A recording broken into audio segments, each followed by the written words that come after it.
অধ্যাপক জনাব সেলিম রেজা নিউটন। জনাব সেলিম রেজা নিউটন, আপনি আমাদের কৃতজ্ঞতা জানবেন এবং ধন্যবাদ আপনি আমাদের সাথে যুক্ত হয়েছেন। মানে ভাই, আমি একটু নিউটন ভাই কাছ থেকে একটা বিষয় একটু জেনে আসি, তারপর আসছি আপনার কাছে। নিউটন ভাই, আমি আপনার ফেসবুক স্ট্যাটাস পড়ছিলাম, যেখানে মধ্যে আপনি লিখছেন একদিনেরও কম সময় আগে, যেখানে আপনি লিখছেন শক্ত থাকো অঞ্জন, যেমন থেকেছো চিরকাল, ভালোবাসা যেন, সংহতি যেন। আওয়ামী লীগ ছাড়াও আরো অনেক অদৃশ্য লীগ আছে যারা মানুষের জান ও জবান হরণ করতে চায়। আমাদের লড়াই জারি রাখতে হবে। আমি স্যার আপনার কাছ থেকে এই অদৃশ্য লীগ মানুষের জান জবান হরণ করতে চায়, লড়াই জারি রাখতে হবে, এটা থেকে একটু যদি আপনি একটু বিশ্লেষণ করতেন, কারাই অদৃশ্য লীগ, কাদের বিরুদ্ধে লড়াই জারি রাখতে হবে? Thank you Khaled. আমি আসলে অদৃশ্য লীগ বলতে একটু বড় করে, একটু বিমূর্ত করে, অনেক বড় করে ভাবছিলাম। সেটা হলো লীগ এখানে একটা প্রতীক। আমাদের এখন যে অবস্থায় দাঁড়িয়েছে, গত 16 বছরের আওয়ামী লীগের অকল্পনীয় জুলুম এবং একটা সর্বগ্রাসী সর্বাত্মক রাষ্ট্রীয় নিয়ন্ত্রণের কারণে আওয়ামী লীগ একটা প্রতীক হয়ে উঠেছে জুলুমের এবং সর্বাত্মক রাষ্ট্রতন্ত্রের, টোটালিটারিয়ানিজমের বা ফ্যাসিজমের। তা কিন্তু আমাদের সমাজের গড়নের মধ্যে, আমাদের রাজনৈতিক দলগুলোর গড়নের মধ্যে, আমাদের বড় বড় যে প্রতিষ্ঠানগুলো আছে, এমনকি আমাদের বিশ্ববিদ্যালয়, আমাদের বিভিন্ন ধর্মীয় প্রতিষ্ঠান, আমাদের বিভিন্ন সাংস্কৃতিক প্রতিষ্ঠান, এই সমস্ত যাবতীয় প্রতিষ্ঠানের যে কাঠামো, সেই কাঠামোর মধ্যেই কিন্তু একটা নিয়ন্ত্রণবাদী, একটা কর্তৃত্ব পরায়ণ ঝোঁক আছে। আমাদের পরিবারের মধ্যে, আমাদের বৈবাহিক কাঠামোতে, আমাদের আইন কানুনের মধ্যে, গোটা সমাজের মধ্যেই আমরা যেহেতু একটা কৃষিভিত্তিক ফিউডাল একটা সামন্ত জমিদারি ব্যবস্থার মধ্য দিয়ে কয়েক হাজার বছর বলতে গেলে পার হয়ে এসেছি, রাজতন্ত্রের মধ্য দিয়ে। সেই কারণে আমাদের সমাজের গোটা গড়নের মধ্যে, আমাদের ব্যক্তি থেকে আরম্ভ করে সর্বত্র এরকম একটা ফ্যাসিবাদী বলতে পারেন, একটা নিয়ন্ত্রণবাদী বলতে পারেন, কর্তৃত্ববাদী একটা প্রবণতা, ঝোঁক, সেটা আছে। এবং এটা এত স্তরে, এত রকম ভাবে আছে যে আমরা যদি ভাবি যে শুধু একটা রাজনৈতিক দল এবং তার অন্যান্য রাজনৈতিক মিত্ররাই ফ্যাসিবাদের মূল ঘটনা, তাহলে তাহলে আমরা বড় প্রেক্ষাপটটা আমাদের আড়ালে চলে যায়। নিঃসন্দেহে আওয়ামী লীগের কৃতিত্ব আছে জুলুমের ক্ষেত্রে, অত্যাচারের ক্ষেত্রে এবং গোটা রাষ্ট্রকে একটা নষ্ট জায়গায় নিয়ে যাওয়ার ক্ষেত্রে। সেই কৃতিত্ব বা তাদের সেই দোষকে স্খালন করার, আড়াল করার কোনো রকমের কোনো উপায় নাই। কিন্তু একই সঙ্গে আমরা যেন এই আওয়ামী লীগের বৃহত্তর প্রেক্ষাপটটা, সামাজিক প্রেক্ষাপটটা, সেটা যেন আমরা একটু দেখি।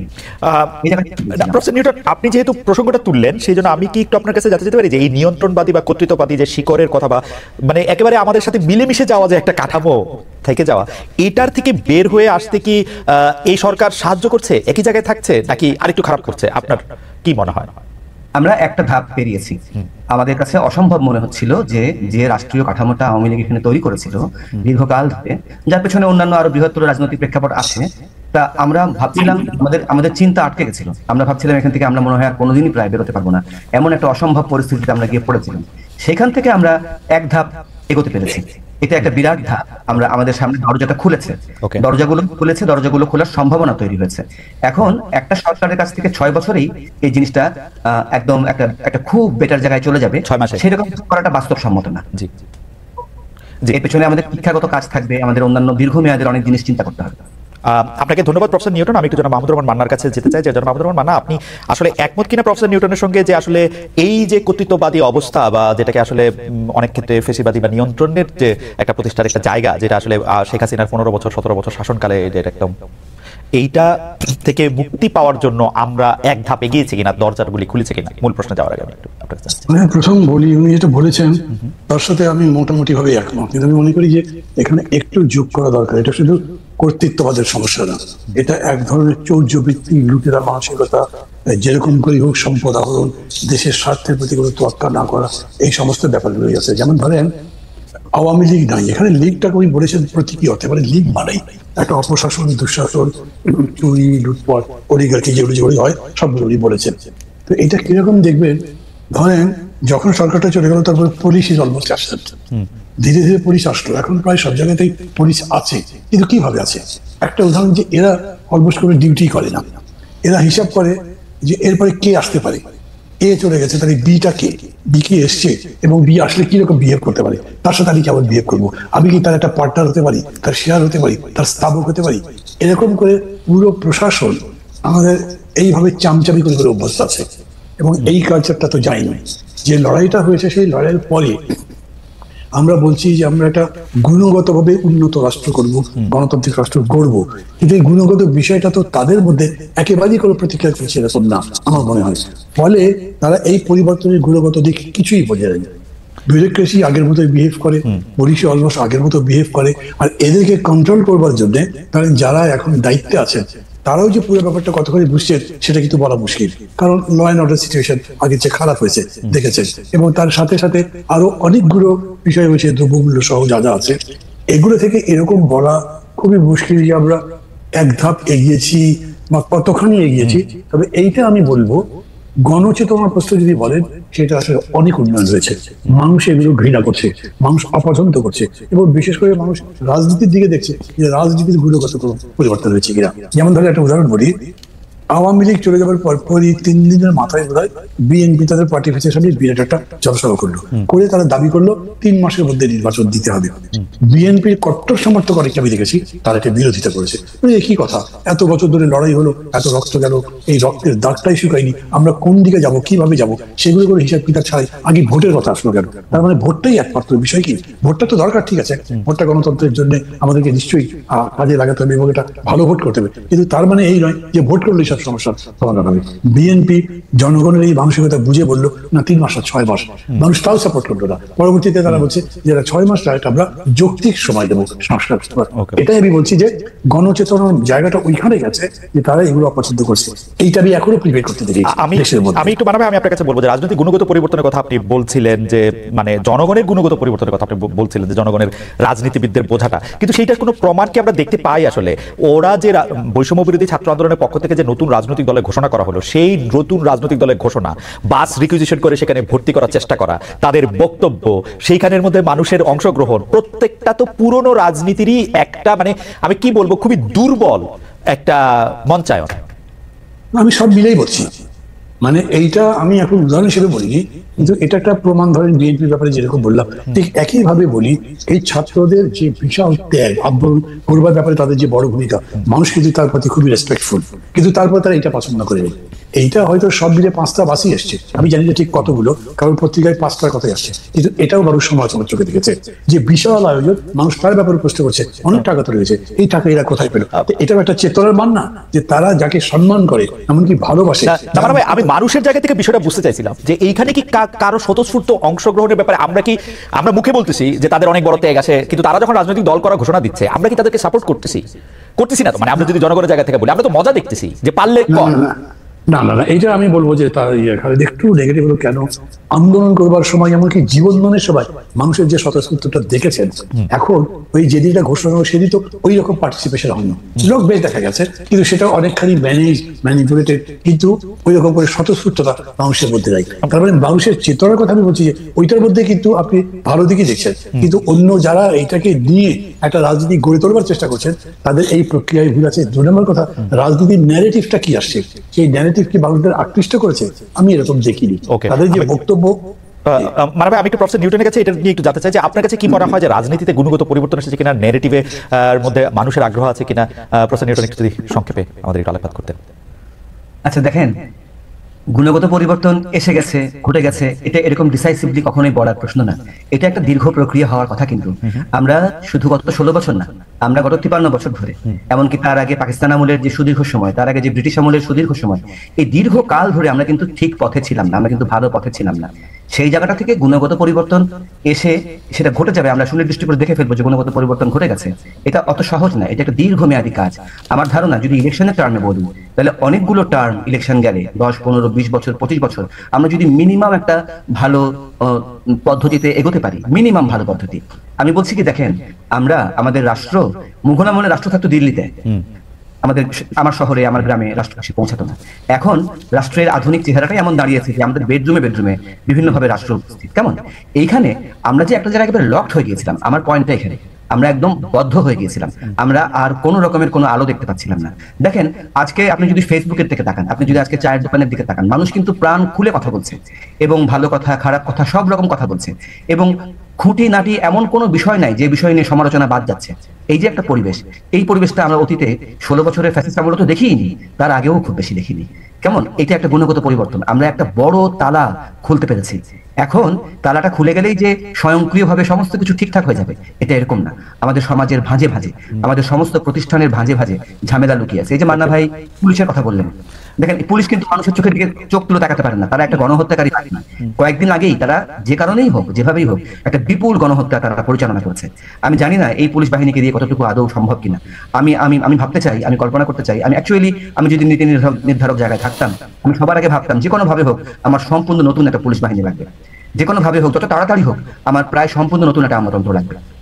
ওকে, আপনি সম্পূর্ণ পুলিশ বাহিনী বা সম্পূর্ণ আমলাতন্ত্রের কথা বলছেন, ভাবছেন এর আগেও আমরা এরকম কথা শুনেছি, আপনার কাছেও শুনেছি, তারপরে আরো যারা বলছেন, কিন্তু সেটা আসলে কতটা বাস্তব হতো, সম্মত হতো, সেটা নিশ্চয়ই সরকার ভেবে দেখছেন বা ভেবে দেখবেন। আমি শুধু একটা বিষয়ে একটু অবতারণা করতে চাই যে আপনি দেখবেন যে সার্জিস আলম, যিনি উত্তরাঞ্চলের মুখ্য সংগঠক নতুন জাতীয় নাগরিক পার্টির, যাকে তারা এনসিপি বলছেন, তিনি বলছেন হাসিনার ফাঁসির আগে নির্বাচন নিয়ে কথা নয়।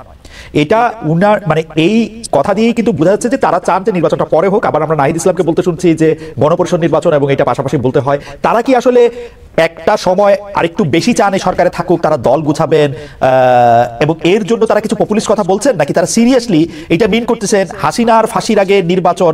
মানে আমি তাকে কোট করি, জনাব সার্জিস আলম বলছেন নির্বাচনের আগে খুনি হাসিনাকে বাংলাদেশে নিয়ে এসে ফাঁসির মঞ্চে নিতে হবে। যতদিন না আমরা খুনি হাসিনাকে ওই ফাঁসির মঞ্চে না দেখছি, বাংলাদেশে কেউ যেন ভুলক্রমে এই নির্বাচনের কথা না বলে। মানে দুইটার মধ্যে ইয়াটা আমি ঠিক বুঝতে পারছি না। আপনি যদি একটু প্রাথমিকভাবে বলেন, আমি একই প্রশ্নে মানবের কাছেও যেতে চাই। প্রশ্ন নিয়োজন। আচ্ছা খালিদ, সার্জিস আলমের কথা আমি একভাবে বিবেচনা করবো, আর নাহিদ ইসলামের কথা একভাবে বিবেচনা করবো, আর সরকারের যারা পরিচালনার দায়িত্বে আছেন এই মুহূর্তে, উচ্চতর পর্যায়ে আছেন, তাদের কথাকে আরেকভাবে বিবেচনা করবো। রাজনৈতিক দল যখন সমাবেশে, জনসমাবেশে একটা বক্তৃতা করে, তখন সেখানে অনেক রকমের বিষয় আসে। আমি বারবার করে বলবো, দেখেন আমরা কিন্তু এমন একটা পলিটিক্যাল কালচারের মধ্যে আছি, দীর্ঘকাল ধরে আমরা চট করে রাতারাতি সেই পলিটিক্যাল কালচার পার হয়ে চলে যেতে পারবো না, অনেক কিছু রেস্ট থেকে যাবে। কিন্তু আমি ঝোঁকটা দেখতে চাই যে ওভারঅল ঝোঁকটা কেমন, ওভারঅল ঝোঁকটার মধ্যে কি বের হয়ে আসার, পার হয়ে যাওয়ার, সামনে যাওয়ার প্রবণতা আছে কি একটু। আপনি একদম পরিষ্কার করেছেন। আমি একটু জনাব মাহমুদুর রহমান মান্নার কাছে বলতে চাই যে উনি রাজনৈতিক দল এবং সরকারের মধ্যে আলাদা করতে চান, এবং এই যে হাসিনা ফাঁসি আগে নির্বাচন নিয়ে কথাই নয়, এইটা নিয়ে আপনার মতামত জানতে চাই জনাব মাহমুদুর রহমান মান্না। মানে যদিও উনি ধরেন সরকারের দুটো স্তর আলাদা আলাদা করে দেখিয়েছেন, তারপরে আমি বলি যে দুটো স্তরই যদি আপনি দেখেন, তারপরেও যেই কাজটা মনে করছেন যে সময় লাগবে, সার্জিস আলমের অনেকটা ডেমাগগের মতো, মাঠের বক্তাদের মতো করে মানুষকে একটু ইনভাইট করার জন্য বা পক্ষে আনবার জন্য ওইভাবে বলছেন, মানে ওনার কথা মানে যদি তাই ধরি। আর তার এগেনস্টে দেখেন প্রফেসর ইউনূস, উনি খুবই ক্যাটেগরিক্যালি বলছেন যে উনি মানুষের উপরে লাঠিচার্জ করতে চান না, জেলে দিতে চান না, গুলি করতে চান না, তারা কথা বলুক, মন করে কথা বলুক, কথা বলার জন্য কোনো রকম শাস্তি হবে না। খেয়াল করবেন ডক্টর ইউনূসের এই কথা কিন্তু এক ধরনের ভাবে যদি দেখেন, একটা যুগান্তকারী ব্যাপার। একটা সময় অতিক্রম করে যেখানে মানুষের কণ্ঠ রুদ্ধ করার ব্যাপারটাই প্রধান ছিল, সেখানে তিনি সম্পূর্ণ অর্গল খুলে দিয়ে বলেছেন স্পিক, কোনো অসুবিধা নেই তোমাদের। তার এগেস্টে মনে করেন সার্জিসই হোক কিংবা নার্স কি বলে আপনার ওদের নাহিদ হোক, অন্য যেই হোক, তারা কি এরকম করে বলতে পারতেন না? তারা তো এর আগে বিতর্কটা শুনেছেন। চাইলেই আপনি শেখ হাসিনার ফাঁসি আদিষ্ট করতে পারবেন, আদেশ করতে পারবেন না, এটা বিচার বিভাগ বলবে। তারপরে কথা হচ্ছে কতদিনের মধ্যে করবে সেটাও ঠিক করতে পারবেন না। তাহলে আপনি কিরকম করে নির্বাচনী প্রক্রিয়াটাকে ওর সাথে এইভাবে বেঁধে দিতে পারেন? আপনি সেটা মানুষ বলতে পারতেন আরো সহজ করে মানুষকে বোঝাবার জন্য যে এদের শাস্তি হতে হবে এবং সেই শাস্তি ছাড়া এই দেশে গণতন্ত্র হবে না। কথা তো অনেকভাবে বলা যায়, কিন্তু উনি যেরকম করে বললেন, যদি আপনি এটা লিটারালি নেন, উনি যেরকম করে বলেছেন সেরকম করে নেন, তাহলে সেইভাবে করা যাবে কি? কতদিনে করা যাবে? ইতিমধ্যেই দেখেন বিএনপির 2-3 নেতা এটার উপরে রিয়াকশন দিয়েছেন। যেখানে আপনি ঐক্যের কথা বলেছেন, ঐক্যের কথা বলে আপনি অনুষ্ঠানটা শুরু করলেন, এইখানে রীতিমতো বিভেদের স্পষ্ট হয়েছে, 24 ঘন্টাও লাগেনি। তো ওই কারণে আমি বলছি যে এটা এরকম নয়, হ্যাঁ ধীরে ধীরেই তো হবে, একদিনে সব বদলাবে না, কিন্তু কিছু কিছু বিষয় আছে যেটা ইনস্ট্যান্টেনিয়াসলি হতে পারে। যেরকম করে ডক্টর ইউনূস বলতে পারলেন যে বলে যান আপনারা, এবং তার সম্পর্কে কত কথা বলা হচ্ছে, উনি তো কাউকে তার জন্য তার গায়ে হাত দিচ্ছেন না, কোনো কিছু করছেন না। আবার এইখানে আপনি এমন ভাবে বলছেন তাকে এই নিয়ে তারপরে ফাঁসি দিয়ে তারপরে নির্বাচন, তার আগে কেউ নির্বাচনের কথাই বলতে পারবে না, অথচ নির্বাচনের কথাই এখনো ডমিনেট করছে। পুরো গভর্নমেন্ট নির্বাচনের জন্য সংস্কার করে ডেট ডিক্লেয়ার করে ওটাই তো করছে। তো দুটোকে আপনি কি মনে করতে পারেন যে না এটাও একটা বিকাশের পথে এই বক্তব্য গেছে? সেরকম না, কিন্তু এটা নিজের মিস্টেক আমি মনে করি, এবং একটা আবেগ থেকে বলেছে। কিন্তু মানে ভাই আমি একটু বলি যে আপনি যেটাকে প্রচলিত রাজনৈতিক ধারাতেই তারা থাকছে ওরকম যদি আমি ধরেও নেই, কিন্তু প্রচলিত রাজনৈতিক ধারা যদি তারা না থাকে, তারা বিএনপি জামাতের মতো আপনাদের মতো দলের সাথে যারা প্রচলিত রাজনীতিতে রাজনীতি করতেছেন তাদের সাথে তারা ফাইটটা করবে কেমনে? মানে তো লেভেল প্লেইং ফিল্ড হবে না। তাদের যতই সমর্থন থাকুক, মানুষ তো তাদেরকে প্রচলিত রাজনীতির ধারার মধ্যে থেকে বাদ না করে গেলে, এই পলিটিক্যাল রেটরিকগুলি না বললে, এরকম শক্তি না দেখালে, এরকম একটা স্বপ্নের জায়গা থেকে কিছু বাড়তি কথা না বললে আপনারা তো, আমরা তো তাদেরকে নজরে দিচ্ছি না। সার্জিস আলম এই কথা না বললে তো এটা হেডিংই হইতো না। মানে আমরা যা দেখছি আর কি, আমাদের উপরে দায় নিয়ে আমি বলতেছি। খালেদ খুবই ভুল করছেন, কারণ আপনি মনে করছেন যে এটা বললেই উনি অন্যদের অ্যাটেনশন ড্র করতে পারেন এবং বাই দ্যাট উনি পপুলার হন, পরিচিত হন। এগুলো ঠিক না। ডেমাগগদের দিয়ে কখনোই আপনার ভালো পলিটিক্যাল কাজ হতে পারে না। এগুলো ডেমাগগি। আপনি এর চাইতে সুন্দর করে ভালো করে কথা বলতে পারতেন, সেটা সম্ভব। আপনি যাদের কথা বলেন, যে সমস্ত পার্টি, তাদের অনেক মিস্টেক আছে, এখনো মিস্টেক আছে। আপনি সেই মিস্টেকগুলো ধরে কথা বলেন। আপনি দেখছেন নাকি এখন পর্যন্ত চাঁদাবাজি, দখলদারিত্ব কি বন্ধ হয়েছে? তার উপরে কি তারা কথা বলছেন? অথবা তাদের এরকম আরো যে সমস্ত মিস্টেক আছে, আমি শুধু বিএনপি বলছি না, সবাইকে মিলে, মানে আমারও যে মিস্টেক আছে তারা সেটা নিয়ে বলবেন। রাজনীতির ওই জায়গাতে যেটা আমাদের দুর্বলতার দিক, যে দুর্বলতা কাটিয়ে উঠে আমাদের সবল হওয়া প্রয়োজন, সেই জায়গাটা ধরে নেবেন। কিন্তু ওনারা একেবারে এইটা বললে তো এটা পপুলিজম হলো, একেবারেই পপুলিজম হলো। কারণ একদিক দিয়ে তাদের গভর্নমেন্টের আপার লেভেল বলছে ইনক্লুসিভ পলিটিক্স করতে হবে, সেনাবাহিনী প্রধান বলছে ইনক্লুসিভ পলিটিক্স। আর আপনি কি বলেন? দুটো কন্ট্রাডিক্ট করছে ডাইরেক্টলি। মানুষ তো কনফিউজ হবে। আপনি এটাকে যদি ব্যাখ্যা করে গুছিয়ে গঠনমূলক ভাবে একটা বলতে পারতেন, তাহলে মানুষ একটা ডাইরেকশন পেত। মানুষ মনে করতে পারতো হ্যাঁ, এই ছেলে তার বয়স যত কম হোক কিংবা বেশি হোক, সে বোঝে, সে সামনের দিকে আমাদেরকে দিতে পারবে। কিন্তু আমি আপনাকে বলে রাখছি, আপনার মাধ্যমে যারা যারা শুনছে তাদের বলছি, এই বক্তব্যের সমালোচনাই চলবে বেশি। কেউই স্পষ্ট করে বলবে না হ্যাঁ ফাঁসির পরেই কেমন ভোট হবে, এরকম করে অন্যরা বলবে না। ফলে কি দাঁড়াবে? তার বক্তব্য অনেকটা টকড আউট হয়ে যাবে। আমি এটা মনে করি এরকম, এবং আমি মনে করি বলে স্পষ্টতই বলছি। আপনি এরকম করে এমনিতে ধরেন, যেমন আমি ব্যক্তিগত আমি তো ফাঁসি ঠিক সাজা হিসেবে, কিন্তু সেই ভিতর পাচ্ছি এখানে। আমি এটা মনে করি তিনি যত বড় অপরাধ করেছেন তার জন্য তাকে শাস্তি পেতেই হবে। এই কথা যদি আমি বলি, কেউ আমার সাথে বিরোধ করবে না। কিন্তু আমি যদি বলি ফাঁসি দাও, তারপরে ভোটের কথা বলবে, তুমি ভোটের কথা বলতেই পারবে না, এই কথা তো বলা যায় না। এইটা দিয়ে মানে ভাই এক লাইনের একটা শুধু প্রশ্ন করতে চাই। আপনি ডেমাগোগির কথা বলছিলেন। এখন আমরা তো যাদের বয়স 50-এর উপরে, তারা তো হচ্ছে আপনার বক্তব্য দেখে আপনাকে বেশি পছন্দ করেছি, মানে আপনার বক্তব্য শোনার জন্য দাঁড়ায় থাকছি। সেই বক্তব্যের মধ্যে তো অনেক মানে আমি ওইভাবে বলতে চাই না, কিন্তু অনেক পলিটিক্যাল রেটরিকও ছিল। আপনার বক্তব্য আপনাকে অনেক রাজনৈতিক নেতা থেকে আলাদাও করছে। আপনি অনেক সুন্দর কথা বলছেন। তো সেই ক্ষেত্রে যেই যুদ্ধটার মধ্যে থেকে ওরা জিতছে, যেখানে ওরা হিরো, ওই একটা সুইটেবল গ্রাউন্ড কেন ওরা টাইনা নিয়ে আসবে না? মানে ওদের তো ওদের স্টেডিয়ামে কেন ওরা খেলবে না? আমি তো সুইটেবল গ্রাউন্ড টানতে অস্বীকার করছি না, তার জন্য নিষেধ করছি না। কিন্তু এই গ্রাউন্ডটাকে সুইটেবল, আপনি কি ডিক্টেট করতে পারেন যে তার ফাঁসি দিতেই হবে? আপনি কি ডিক্টেট করতে পারেন এতদিনের মধ্যে ফাঁসি হতে হবে? বলতে পারেন না। তাহলে আপনি আনসার্টেনিটির মধ্যে পড়ে গেলেন না। কবে নির্বাচন করবে? 5 বছর পরে? আমি এই জায়গা থেকে একটু ডক্টর নিউটনের কাছে যেতে চাই যে, প্রফেসর নিউটন, আপনি কি মনে করেন যে বিষয়টাতে আমরা দেখেছি যে শাহবাগের আন্দোলন যেটাকে আমরা বলি, সেটাতে হচ্ছে যে ফাঁসি চাই বলা হয়েছিল, শেখ হাসিনা ও মানে সংসদের মধ্যে ব্যাপারটাকে একরকম সমর্থনও করেছিলেন। তো এইটা কি অনেকটা সেরকমই? মানে আমরা এই যে জায়গা থেকেই দেখবো যে তারা আসলে, আপনি কি হয় দেখেন প্রফেসর নিউটন? ডিক্টেট করার প্রশ্নটা তুলেছেন। শাহবাগে সামান্য একটু পরে আসছি। আমি প্রথমে বলি কি, এই যে আপনি এবং মান্না ভাই যেটা বললেন, আমাকেও শুরুতে জিজ্ঞেস করলেন, আমি সরকার এবং রাজনৈতিক দলকে আলাদা করলাম।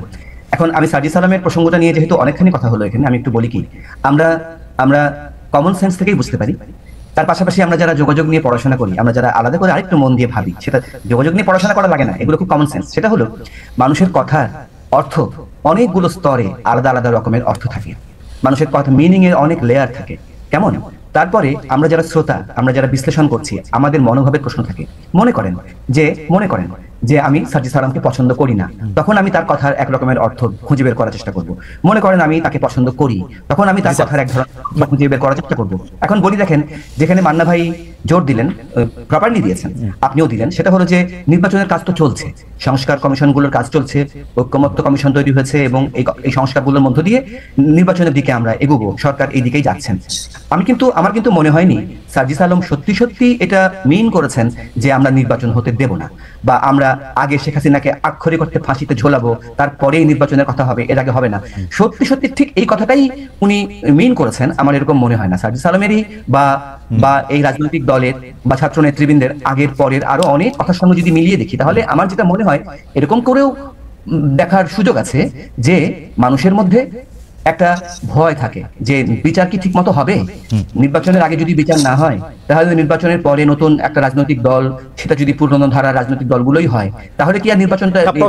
আপনার কাছে কি এই কথা মনে হয় যে হ্যাঁ, এই কথাটা ওরা বলতেছেন যে ধরেন বিএনপি নেতৃত্বে নতুন সরকার ক্ষমতায় আসলো, অথবা জামাত ইসলামী আসলো, অথবা মান্না ভাইরা আসলো, এরকম ভাবার কি কোনো কারণ আছে যে আওয়ামী লীগের নেত্রীর কুকর্মের বিচার তারা করবেন না? এরকম ভাবার কি কারণ আছে? বা বৈষম্য বিরোধী চেয়ে কম করবেন, এরকম ভাবার কি কারণ আছে?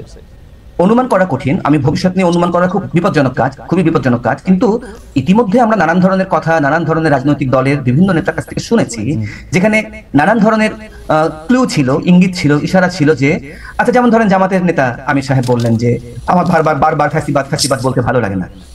কিংবা ধরেন যে আমরা এরকম কথাও শুনেছি যে আচ্ছা, আওয়ামী লীগ নির্বাচনে আসুক না, নির্বাচন করুক না।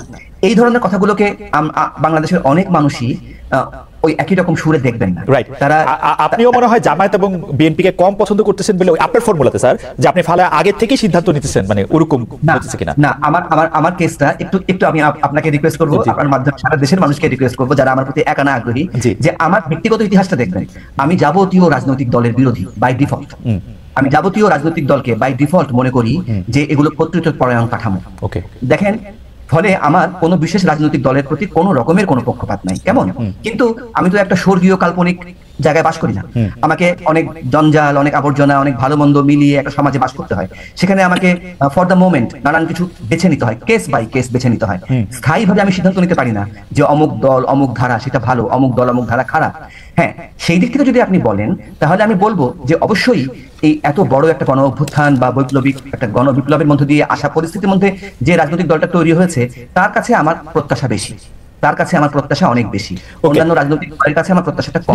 আমি একটা বিষয় কি জানতে চাইতে পারি, যে ধরেন আমার কাছে কেন জানি মনে হয়, যেটা আমি মানা ভাইকে বলতেছিলাম যে তার স্টেডিয়ামে গিয়ে খেলার কথা, এটা আমার কেন জানি মনে হয় যে বারবার এই কথা বলে শেখ হাসিনার বিচারের কথা, যেটা বলা হইতেছে। অথচ আপনি যদি অন্য পলিটিক্যাল পার্টিগুলিকে দেখেন, যে বিএনপি কিন্তু গত 15 বছর 16 বছরে যথেষ্ট পরিমাণে নিপীড়িত নির্যাতিত হয়েছে, জামায়াতের শীর্ষ নেতাদের সবার মৃত্যুদণ্ড হয়েছে, যেটা তারা মনে করে যে সেটা অন্যায়ভাবে দেওয়া হয়েছে। সেই ক্ষেত্রেও আপনি মনে করছেন যে তারা আসলে শেখ হাসিনার শাস্তি বা আওয়ামী লীগের শাস্তিটা কম হতে পারে? মানে এটা কি আসলে খুব যুক্তি দিয়ে বিবেচনা দিয়ে ভাবার? না, আমি অত সুনির্দিষ্ট করে কম শাস্তি হতে পারে, বেশি শাস্তি হতে পারে এই জায়গাটাতে ভাবছি না। আমি ভাবছি কি, দেখেন যে আমাদের যখন পরিস্থিতিটা বদলে যায়, যখন আমার মূল ঝোঁক চলে যায়, যেমন মান্না ভাই অলরেডি উল্লেখ করেছেন যে গণ অভ্যুত্থানের মাত্র 3 দিনের মাথা থেকে বিএনপি একবার 3 মাস, একবার 6 মাস, একবার যৌক্তিক সময় ইত্যাদি প্রসঙ্গ তুলে নির্বাচনটাকে অনেক বেশি সামনে এনেছেন। সেদিন দেখলাম মাহিন সরকারকে নিয়ে ভালো মন্দ আমি বলতে যাবো না, কেমন, সার্বিক মূল্যায়ন করছি না, ওনার একটা পোস্ট খুব ইন্টারেস্টিং লাগলো যে আসলে জুলাই বিপ্লবের প্রধান কর্মসূচি ছিল যে আমরা নির্বাচন চাই। তা তো না, ঠিক না? উনি একটু স্যাটায়ার করে বলেছেন। কিন্তু আমাদের যখন ঝোঁক থাকে যে আমরা নির্বাচন করে ক্ষমতায় যাব এবং আমরা দেশ পরিচালনা করব, এটা যদি আমার প্রধান ঝোঁক হয়ে দাঁড়ায়, তখন ওই যে ফ্যাসিবাদী ব্যবস্থার বিলো, ওই জায়গাটাতে আমাদের ঝোঁক কম যায়। প্রফেসর, আমি আপনার কাছে আসছি, কিন্তু আমি প্রশ্নটা করে রাখি যে আপনার কাছে কি মনে হয় যে একটা মানে যে বিষয়গুলো আমাদের চাওয়া থাকে, সংস্কার হোক, ফ্যাসিবাদী ব্যবস্থার বিলোপ হোক, নতুন করে নতুন রাজনৈতিক বন্দোবস্ত হোক, সেইটা কি অরাজনৈতিক সরকারের কাছে বেশি নিরাপদ? মানে আপনি কি বলতে চাইছেন যে প্রফেসর ইউনূস সরকার এটা খুব ভালোভাবে করতে পারবে, একটা ভালো নির্বাচন দিয়ে আসা একটা রাজনৈতিক দল সেটা করবে না? আমি এটা একটু আপনার কাছে একটু জানতে চাই, আমি এটা মান্না ভাইয়ের কাছেও জানতে চাই। কিন্তু মান্না ভাইয়ের কাছে যাওয়ার আগে আমি একটু দর্শকদের কাছে একটা প্রশ্ন রেখেছিলাম, একটা যে দেশে অপরাধ বাড়েনি, আগের মতোই আছে। বিবিসি বাংলা সাক্ষাৎকারে প্রধান উপদেষ্টা ডক্টর মোহাম্মদ ইউনূসের এমন দাবি সঠিক বলে মনে করেন কিনা? শতকরা 55% দর্শক মনে করছেন যে হ্যাঁ তার দাবি সঠিক, শতকরা 45% দর্শক মনে করছেন তার দাবি সঠিক নয়। ৭৬,০০০ দর্শক ভোট দিয়েছেন। আমি একটু মান্না ভাই আপনার কাছে আসতে চাই যে আপনি মানে এটাকে আমি এখন কিভাবে বলি, যে আপনি প্রফেসর নিউটনের কথা শুনেছেন, সেই প্রেক্ষিতে যদি আপনি একটু বলতে শুরু করতে যে কেন আর অরাজনৈতিক সরকারকে মনে হইতেছে যে আমাদের দাবিগুলি মানার জন্য তারা বেশি করে মানে বেশি এফেক্টিভ হবে বা বেশি ভালো করে এটা পারবে?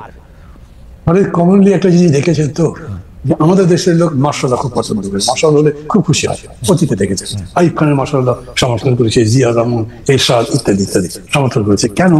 প্রথম কথা হচ্ছে যে আমাদের দেশের পলিটিক্সের মধ্যে দুর্বৃত্তায়নের মাত্রা তো বেশি, ফলে মানুষ রাজনীতিকে উপায়ন্তরহীন অবস্থায় সমর্থন করে ভোট দেয়। কিন্তু যখন শাহাবুদ্দিন সাহেবের মতো একটা লোক প্রেসিডেন্ট, তখন বলবে ওইটাই ভালো, কারণ ওর তো কোনো স্বার্থ নাই, সে তো একবার ইলেকশন করছে না। আজকেও ধরেন যখন ডক্টর ইউনূস ক্ষমতায় আছেন, তখন মানুষ মনে করছে ওর তো কোনো স্বার্থ নাই, সে তো সামনে ভোট করবে না, সে তো একবার প্রধানমন্ত্রী হতে চায় না। এবং that is a fact, doctor Yunus যেটা চান তা মনে হচ্ছে না তার আচরণে উচ্চারণে, ফলে তার প্রতি তার বিশ্বাস আস্থা বেশি থাকবে, এটা স্বাভাবিক। আর একটা হচ্ছে যে শুরুটা যেরকম করেছে, এত বড় একটা জালিম সরকার উৎখাতের পরে যিনি আসছেন এবং তার আবার এত আন্তর্জাতিক ভাবে এত খ্যাতি সুনাম ইত্যাদি, আর চুরি বাটপারি ডাকাতি লুটপাট এগুলো তো নাই, করেননি তিনি, এখনো করছেন না, কখনো করবেন না। সেই হিসেবে তিনি রাজনীতিবিদদের চাইতে কিছু বেশি পয়েন্ট পান, এটা হলো রিয়ালিটি। এটাই সঠিক কি বেঠিক এই বিতর্কের মধ্যে আমি যাচ্ছি না, কারণ আলটিমেটলি তো রাজনীতি সমাজের নিয়ন্ত্রণ। যিনি রাজনীতি জানেন না তিনি সমাজকে নিয়ন্ত্রণ করবেন, গঠন করতে পারবেন, রাষ্ট্রকে আরো অন্য জায়গায় নিতে পারবেন কি পারবেন না, সেটা আর এক বিতর্ক। আমি সেটা করছি না, কিন্তু মানুষের চিন্তার এই প্যাটার্নটা এরকম আছে। না আর মানে ভাই, আরেকটা আমি হচ্ছে- আমি আমি শুধু প্যাটার্নটা বোঝার জন্য যে আপনি বলতেছেন যে প্রফেসর ইউনূস যেহেতু আরেকবার প্রধানমন্ত্রী হইতে চান না, সেহেতু তার পক্ষে অন্য কিছু করা কঠিন, যেটা সাধারণভাবে নির্বাচিত হয়ে আসে যারা করতো আর কি, যাদের আরেকবার প্রধানমন্ত্রী হইতে হবে, দলের কাছে রাজনীতি করতে হবে। কিন্তু আমার কাছে মনে তো হয় যে শুধু প্রধানমন্ত্রী হওয়াটা তো না, প্রফেসর ইউনূসের তো অন্য স্বপ্ন, অন্য উদ্দেশ্য, চিফ এক্সিকিউটিভ রাষ্ট্রের হয়ে বসে থাকার একটা ইচ্ছাও থাকতে পারে লম্বা দিনের। মনে করছে না মানুষ এটা, আচ্ছা, মানুষ এটা মনে করছে না, উনি তো ইলেকশনে দাঁড়াবেন না। বলে দিয়েছেন উনি তো পার্টি করছেন না, নতুন যে পার্টি হয়েছে সেই পার্টির উনি কিছু নন, তাহলে ওনার সে উদ্দেশ্য নাই। বাকি অ্যাডভাইজার যারা যারা আছেন, অনেকের নাম বলতে পারি আমি, এই 3-4 জন ছাত্র বা শিক্ষার্থী এদেরকে বাদ দিলে, তারাও কোনো সময় এরকম আগ্রহ দেখাননি যে তারা আরেকবার নির্বাচন করবে বা আরেকবার শাসন করার চেষ্টা করবেন। বরঞ্চ তাদের সম্পর্কে বেরিয়েছে, তারা গিয়ে প্রধান উপদেষ্টাকে বলেছেন, স্যার কোথায় দিয়ে আসে, আগে আমরা ব্যক্তিগতভাবে যাই করতাম, অন্তত যে টাকা কামাই করতাম অ্যাডভাইজার হিসেবে আপনি যে বেতন দেন তার থেকে অনেক বেশি সেটা। অতএব তারা কমফোর্টেবল, এটা বোঝাতে চেয়েছে। মানুষ কিন্তু ওদেরটা বিশ্বাস করছে যে হ্যাঁ, ওরা যাই করুক না কেন ক্ষমতা দিয়ে লড়ালড়ি করবে না। কিন্তু রাজনীতিবিদ সম্পর্কে সে মনে করে ও আওয়ামী লীগ করে তাহলে তো নিশ্চয়ই সে বিএনপির বিরুদ্ধে ষড়যন্ত্র করবে, ও বিএনপি করে তাহলে তো আরেকবার ক্ষমতায় নেওয়ার জন্য মিথ্যা কথা বলবে, দরকার লাগলে আমাদেরকে ভুল বোঝাবে। এইরকম ধারণা প্রতিষ্ঠিত, সেটাই আছে। এবং এই কারণে আমি বলছি, ধরেন আমি যে প্রশ্নটা করেছিলেন না, ওটার মধ্যে একটু যাই, যদি এটাতে আমার কথা হয়ে থাকে কেন, আপনি বলছেন যে আইন শৃঙ্খলা পরিস্থিতি আগের চেয়ে ভালো না খারাপ, সেই ব্যাপারে 55% মানুষ মনে করছে না আগের চেয়ে ভালো। এটা কিন্তু একটা কম্পারেটিভ স্টাডি করলে হয়তো এটা ঠিকও হতে পারে, কারণ যে দুই একটা নিউজ আসছে যাই আসছে খুবই ফোকাসড হয়ে আসছে। আর আগে তো পাতা খুললেই এগুলো ছিল, একদম সয়লাভ ছিল, মানে আইন শৃঙ্খলা পরিস্থিতির অবনতির বিষয়টা। সেই তুলনায় 55-45 মেবি জাস্টিফাইড। আর একটা বিষয় হচ্ছে, তখনকার যে সমস্ত দুর্নীতি, অন্যায়, লুটপাট বা চুরি ডাকাতি হাইজ্যাক এগুলো হতো, অনেকেই মনে করতো যে পলিটিক্যাল পার্টিগুলোর সাপোর্টেই এগুলো হয়, নেতাদের সাপোর্টে এগুলো হয়। কিন্তু এখন যারা ক্ষমতায় আছেন তারা এই ব্যাপারে কোন রকম সাপোর্ট দেন বলে তারা মনে করে না, মানে এক ধরনের ইমিউনিটি তারা তো পেয়েই যাচ্ছেন। এই কারণে এরকম হয়েছে যে মানুষ এটা মনে করছে। যেমন ধরেন আর একটা স্টাডি হয়েছে না, আগে কি জাতীয় সংসদ নির্বাচন নাকি আগে স্থানীয় সংসদ নির্বাচন। প্রথম আলোর একটা সার্ভে বলছে 64% হচ্ছে স্থানীয় সরকার নির্বাচন। তো এখন ওটার ভিত্তিতে কি সিদ্ধান্ত নিতে পারবে এর সাথে politics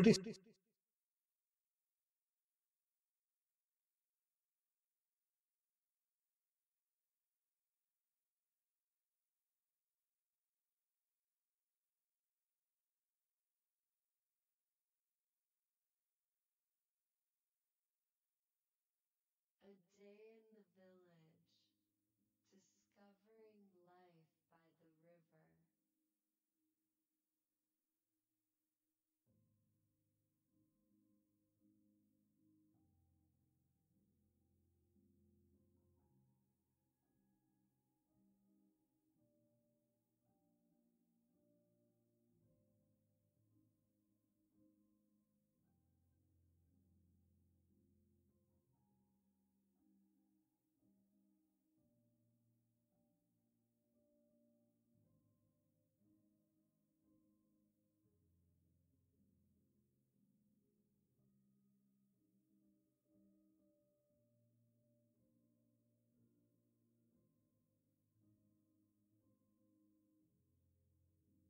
There are many bridges over rivers, and each one is surrounded by lush green fields.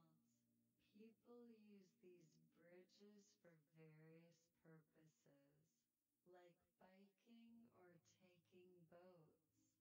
The scenery is breathtaking.